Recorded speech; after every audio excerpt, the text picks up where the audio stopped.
one of the biggest things coming out of January 6th was like, what is Biden going to do?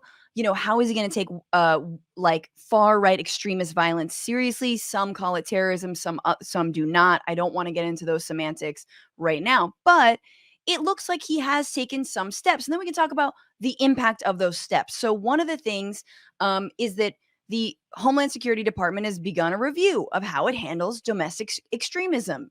Oh, yeah, you should. So, for the first time this year, the department is designating domestic extremism as, quote, a national priority area, requiring that 7.5% of the billions in grant funds be spent on combating it, which feels low considering the attack.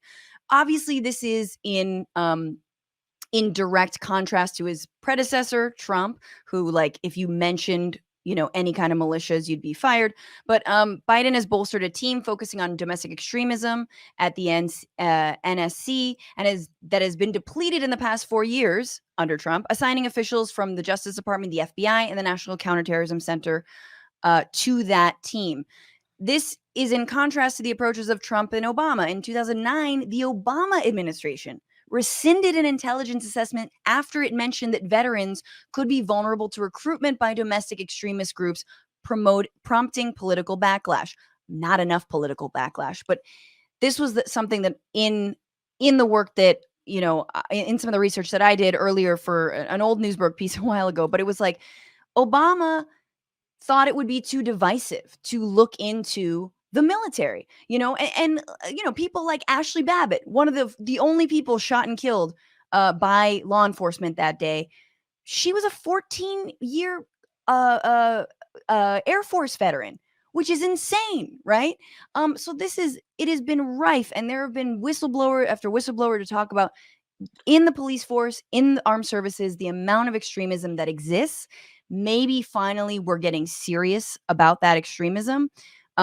A lot of that, I mean, a lot of that military legacy goes back like way into the early days of the Iraq War, where like uh, there was this program they called them moral waivers. That was the term under Bush, Mhm. because so under it, until Obama repealed Don't Ask, Don't Tell, it was you could enlist in the military if you were a active white supremacist, but not if you were gay.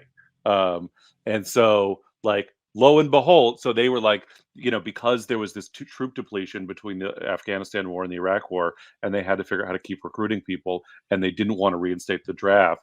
The way that they dealt with that was through moral waivers by making it easier to recruit criminals and white supremacists.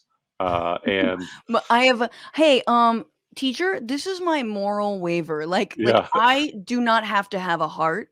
In uh, fact, it's probably better if I want to oppress people in foreign nations if I don't have a heart. And the military is like, hell yeah. if I want to go do some war crimes, Yeah, you're not gonna want me to have a moral in this situation. I don't know why I said teacher. It's definitely Sarge, but like it's very funny to have like a get out of morality free card. Like, oh, I am a raging racist. I believe in a white ethno state. Anyway, you should know that about me. Also, I have a bunion, so they're like, nope, the bunion prohibits you from serving in this war. I'm sorry, soldier. um, Now, I think I don't know how you take this, NATO, but there's been outcry and rightful criticism of the idea that we're going to go after white far right extremism in the same way that we went after, Muslim extremism. Because, well, first of all, that shit didn't work, number one, locking up however many innocent people, surveilling entire communities, but also like, you guys are the ones doing it. How can the FBI, which is cropped up and its entire purpose has been to undermine, like, democratic movements from Martin Luther King to the Black Panthers, generally movements led by Black people, like, how are you going to suddenly turn a racist institution on itself when you've got extremists within your ranks, within police departments, within the military?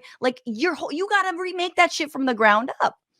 it reminds at the end of the year, Obama like tweets out his list of books and movies and albums that he liked that year, and one of his favorite movies of the year was Judas and the Black Messiah, Mhm. and I was like, "Yeah, but he was rooting for the FBI agent." Um, you know? What's going on, Frantifa? If you haven't already, subscribe to this channel right now. Hit that button. And also, you can become a patron and support the show every single week. Get access to bonus episodes and exclusive merchandise. Patreon.com/bitchuation room. Do it.